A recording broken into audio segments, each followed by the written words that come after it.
I found out I had cancer in the summer of 2003, and I was very scared and because I was only 39. So I was a mother with younger children, and I was very worried about the future. It was in 1959 when I had a dark mole on the inside of my ankle, my left leg, and there was a growth underneath the mole. So I went to the doctor, and they removed that, but it kept coming back over a period of 5 years. But I would assume that in the meantime, the molecules of cancer had started to move around my body, and it started in the prostate. En 2007, j'ai appris que j'avais le cancer et la réaction, c'est que je n'y croyais pas du tout. Je pensais que c'était une farce, mais c'était vraiment pas une farce. Et puis, elle m'a vraiment dit « Vous avez le cancer ». Le cancer de l'ovaire. Au début, en 2007, ça a été le cancer de l'ovaire. Il procédait à l'opération. Je l'ai appris au mois de mai et j'ai été opérée au mois d'août. I first learned I had cancer in February 2010, and it's non-small cell lung cancer, to be very specific. So it became all of a sudden, it jumped to a stage 4 cancer, and I was with my wife that day, and he's telling us this, and he says, "I'm sorry to say that there is no cure for this." And that's what the killer, that floors you when you hear that. But they've been taking very, very good care of me.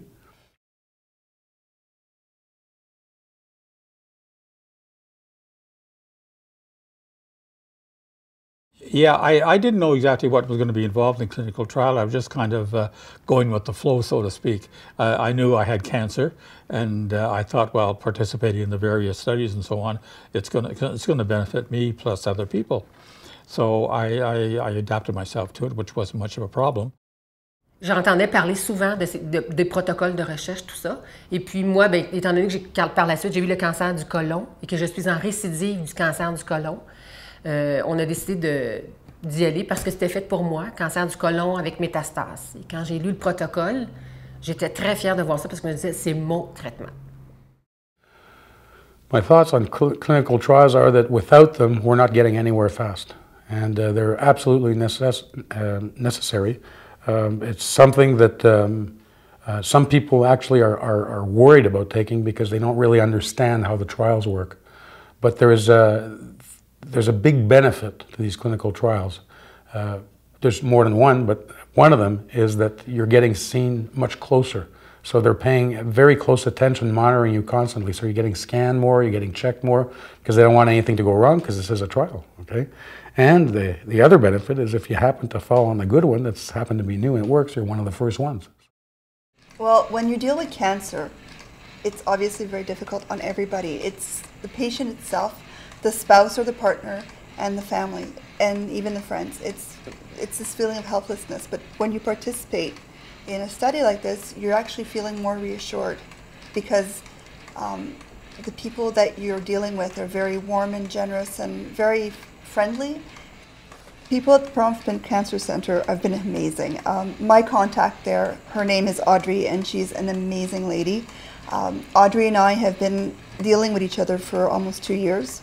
And she will call me at home to follow up if she can't see me when I'm in for tests or whatnot. She will, come and see me in person. It's at a point right now where she feels like a part of the family.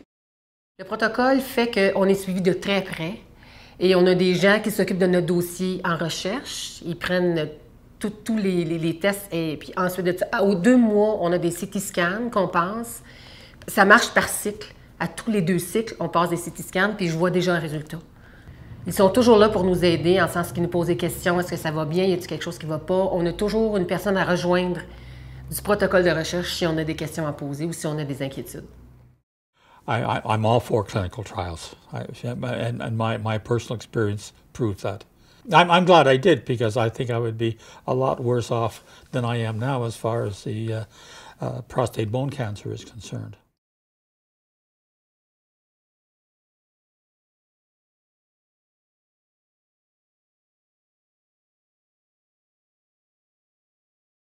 It's been a very wonderful experience. It's actually been very healthy for me to have as much information as I'm getting from them, and the Bronfman Centre has been, their staff, I can't say enough about them. They were just great to deal with. They're very patient care, they have a lot of empathy, a lot of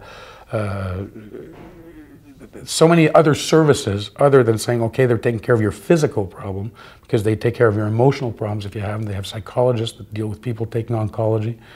Their oncology department is outstanding, really.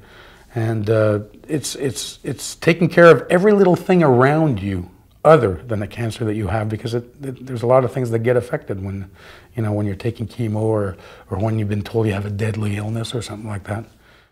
Je suis très contente de participer à ce protocole de recherche et très satisfaite. Le personnel de l'hôpital est fantastique, exceptionnel. Ça part des gens de bureau, des secrétaires, des bénévoles, les médecins, les infirmiers. Et dans la salle de traitement, c'est magnifique. Ils sont vraiment là pour nous traiter d'une très belle façon. On est choyés. And we're very fortunate. We're very fortunate to have the Bronfman Institution clinics here in Montreal. That's going to it has put Montreal on the map as far as cancer treatment is concerned.